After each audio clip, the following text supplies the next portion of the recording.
तो hello friends, मैं doctor Dinesh.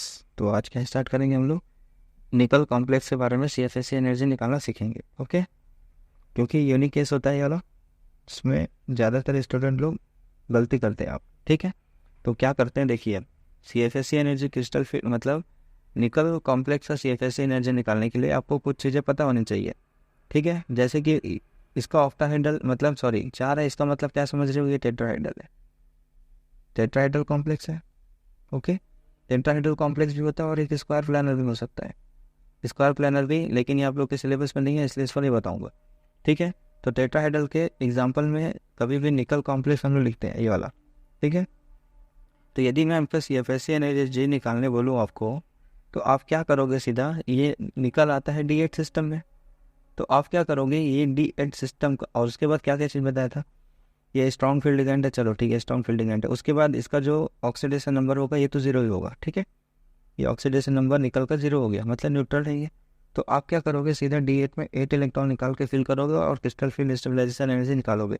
ठीक है ना, वो आपका कैलकुलेशन गलत होगा, क्योंकि आपको ये पता होना चाहिए कि जो निकल जो टेट्रा कार्बोनिल कॉम्प्लेक्स है, एक्चुअल में वो होता कैसे है, इसका हाइब्रिडाइजेशन होता कैसे है। ठीक है, तो देखते हैं। अब ये D8 नहीं होता बल्कि D10 सिस्टम होता है। अब आप सबको समझ में नहीं आ रहा होगा कि D10 सिस्टम क्यों बोल रहा है उसको मैं। ठीक है ना, तो this is the reason, due to the reason of carbonyl group. Carbonyl group एक स्ट्रॉन्ग लिगेंड है। ठीक है, अब ये क्या इफेक्ट करता है इसके स्ट्रक्चर में, ये देखते हैं अभी। ठीक है, तो देखिए मैं इसका स्ट्रक्चर बनाता हूँ। ये निकल हो गया, देख अब ये सब चीज़ें मैं आप लोगों को सिखा चुका हूँ। ओके, तो 3D में कितना इलेक्ट्रॉन जाएगा, 8 इलेक्ट्रॉन जाएगा, इसका इलेक्ट्रॉनिक कॉन्फ़िगरेशन लिख रहा हूँ। ठीक है, 4 इसमें 2 इलेक्ट्रॉन जाएगा और 4p में 0 जाएगा। ठीक है, क्योंकि हमको 4p की भी ज़रूरत है, तभी तो sp3 हाइब्रिडाइजेशन होगा। टेट्राहेड्रल क्या होता है, sp3 हाइब्रिडाइजेशन होता है। ओके, अब इसका चलो ग्राउंड स्टेट में क्या होता है वो बनाते हैं यहाँ पे। 1 2 3 4 5 हो गया, और इसमें 2 इलेक्ट्रॉन होगा और 4p में जाने दो, कुछ नहीं होगा, मतलब 0, कुछ नहीं फील करेंगे। ओके, अब इसमें 8 इलेक्ट्रॉन होता है ना, तो 8 इलेक्ट्रॉन को चलो इसको फील करके देखते हैं एक बार। 1 2, ये 3 हो गया, 4 हो गया, 5 हो गया, ये 6 7 और ये 8 हो जाएगा आपका। ओके, 8 हुआ, बाकी 2 जो इलेक्ट्रॉन है देखो अनपेड है यहाँ पे, और एस में आपके पास 2 इलेक्ट्रॉन है। एस में आपके पास कितना इलेक्ट्रॉन है, 2 इलेक्ट्रॉन है। ठीक, ये यहाँ पे हो गया आपका 2 इलेक्ट्रॉन हो गया। ओके, अब क्या होगा देखो, अब जो कार्बोनाइल होगा, मैं इसको टेट्राहेड्रल बोला ना, तो देखो sp3 हाइब्रिडाइजेशन हो रहा है क्या इसमें, यहाँ पे अनपेड इलेक्ट्रॉन है, अनपेड इलेक्ट्रॉन है, पी में तो कोई पार्टिसिपेट नहीं किया, यहाँ पे 2 इलेक्ट्रॉन है। तो अब क्या होगा इसमें, अब जो जो कार्बोनाइल कंपाउंड जब आएगा इसमें, मतलब जब CO इससे अप्रोच करेगा, ठीक है, तब क्या हो जाता है इसमें, CO के लिए तो स्पेस चाहिए ना भाई। CO क्या होता है, बहुत ज़्यादा स्ट्रॉन्ग लिगेंड है, तो स्ट्रॉन्ग लिगेंड है इसलिए उसको क्या करना पड़ेगा, अप्रोच करना पड़ेगा, मतलब उसको खाली स्थान चाहिए ना, उसको कोई स्पेस चाहिए जिससे वो जाके अच्छे से फिट हो सके, विदाउट किसी रिपल्सन से एकदम कंफर्टेबल पोजीशन में जाके बैठेगा वो।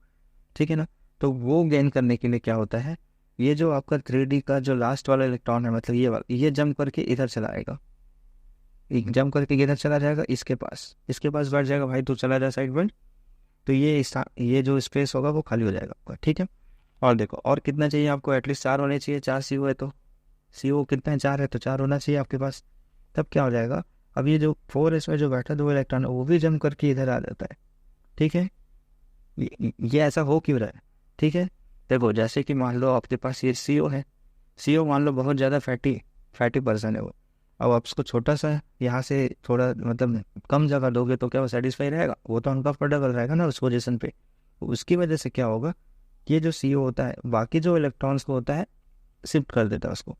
ठीक है, जब भी मतलब निकल के साथ जब भी ये कोऑर्डिनेट करेगा, तब क्या हो जाएगा, वो अपने आप को रीअरेंज करेगा ना, ताकि वो कंफर्टेबल पोजीशन पे हो सके, जो कॉम्प्लेक्स होगा वो कंफर्टेबल स्टेबल पोजीशन पे रहना चाहेगा ना। तो CO का ही वो, CO की वजह से ही मतलब उसका स्ट्रॉन्ग लिगेंड है इसीलिए। ठीक है, तो ये क्या कम करेगा, ये एक इलेक्ट्रॉन को इधर इधर शिफ्ट कर देगा, तो ये पेयर हो जाएगा, और ये दोनों इलेक्ट्रॉन इधर आ जाएगा, क्योंकि इसको जब इधर शिफ्ट करोगे तो खाली हो जाएगा। अब ये इधर आ जाएगा। अब देखो 4 CO के लिए आपको ना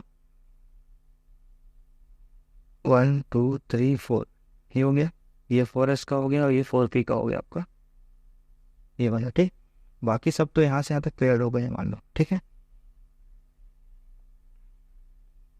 3 1 2 3 4 5 6 7 8 और ये वाला भी इधर आ गया है, ठीक है, और इधर का टू, ये वाला भी इधर आ गया है, ठीक है, तो कम्प्लीटली पेयर्ड हो गया। अब डी में देखो 10 इलेक्ट्रॉन हुए कि नहीं, डी में 10 इलेक्ट्रॉन हो गए यहाँ पे।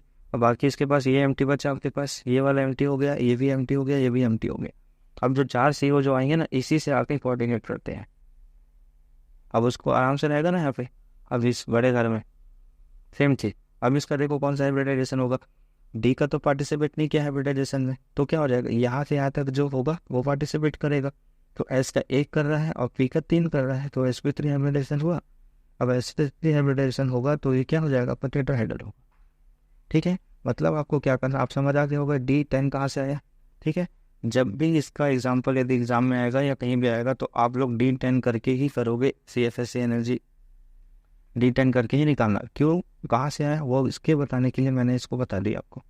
ठीक है, तो चलो आप CFSE एनर्जी किस तरह निकालते हैं, निकल कॉम्प्लेक्स का। चलो अब निकालते हैं किसका, निकल का CFSE एनर्जी। ओके, इसको बराबर लिखना मैं, ठीक है, ये वाला। अब क्या क्या चीज़ें आपको जाननी चाहिए, अब इससे आपको पता चल गया टेट्राहाइड्रल है, टेट्राहाइड्रल है। ओके, अब इसका ऑक्सीजन और जो CO होता है वो होता है स्ट्रॉन्ग लिगेंड, स्ट्रॉन्ग लिगेंड होगा। ठीक है, ये वाला। अब निकल में ऑक्सीडेशन नंबर तो 0 होगा इसका, ठीक है, 0 होता है इसका, निकाल कर यहाँ कोई चार्ज ही नहीं है ना, और 0 भी होता है इसका। तो ये हो गया। अब CFSE एनर्जी का मतलब फार्मूला क्या होता है, फार्मूला नहीं बताता, पहले वो बता देता हूँ।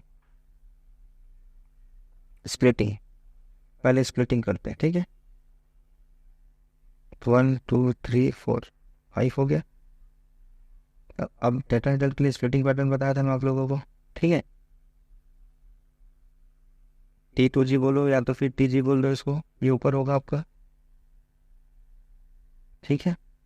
और स्ट्रॉन्ग, देखो गैप इसलिए इतना ज़्यादा बनाया क्योंकि ये स्ट्रॉन्ग फील्ड एजेंट है। ओके, ये आपका है, ये वाला चीज़ हो गया, ये नीचे हो गया, ये होता है -0.6 और ऊपर वाला होता है +0.4 हो, ठीक है, ये चीज़, ये आपका पैटर्न बन गया। अब D10 में कितना इलेक्ट्रॉन है, सॉरी हाँ D10 सिस्टम होगा ना इसका निकल का। अब निकल का D10 सिस्टम है तो इसको फिल करो, पूरा कम्प्लीटली फिल्ड होगा,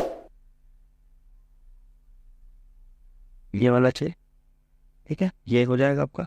अब इसमें इलेक्ट्रॉन फिल करो यदि स्ट्रॉन्ग पैटर्न है, अब कैसे भी फिल करो आप। ओके, ये सेम ही होने वाला है क्योंकि 10 के 10 फिल है इसमें, फिर पूरा ही फिल होगा इसमें। आई होप समझ आ रहा होगा आपको, ठीक, ये हो गया। अब CFSE एनर्जी का फार्मूला, वो फार्मूला लगाओ, CFSE एनर्जी, CFSE।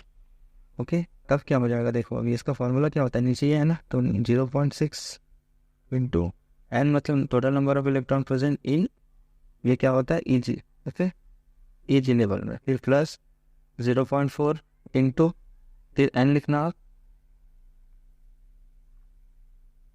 क्या लिखोगे, N/T2G या TG, ब्रैकेट क्लोज। फिर किसके लिए निकाल रहे हो, डेल्टा T के लिए, तो ऑक्टाहाइड्रल के लिए, सॉरी टेट्राहाइड्रल के लिए निकाल रहे हो, तो ये होगा आपका formula.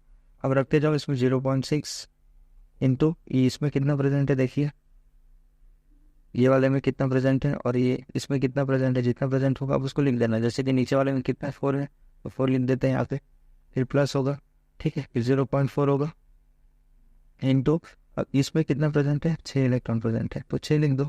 Total number of electron को अनपेड मत लिख देना, अनपेड तो इसमें ऐसे है ही नहीं, ठीक है। अब इसका कैलकुलेशन करो कितना आ जाएगा, 2.4 हो जाएगा ये, प्लस ये भी 2.4 हो जाएगा,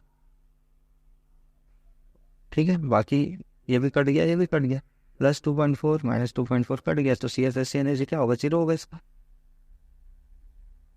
CFSE एनर्जी 0 फॉर निकल कॉम्प्लेक्स, निकल टेट्राकार्बोनिल कॉम्प्लेक्स, ओके, या टेट्राकार्बोनिल निकल कॉम्प्लेक्स ऐसा बोल सकते हो। तो आई होप ये समझ आया होगा। यदि आपको कुछ भी दिक्कत हो रहा है इसको समझने में तो कमेंट करके पूछिए। ओके, तब तक के लिए थैंक्स।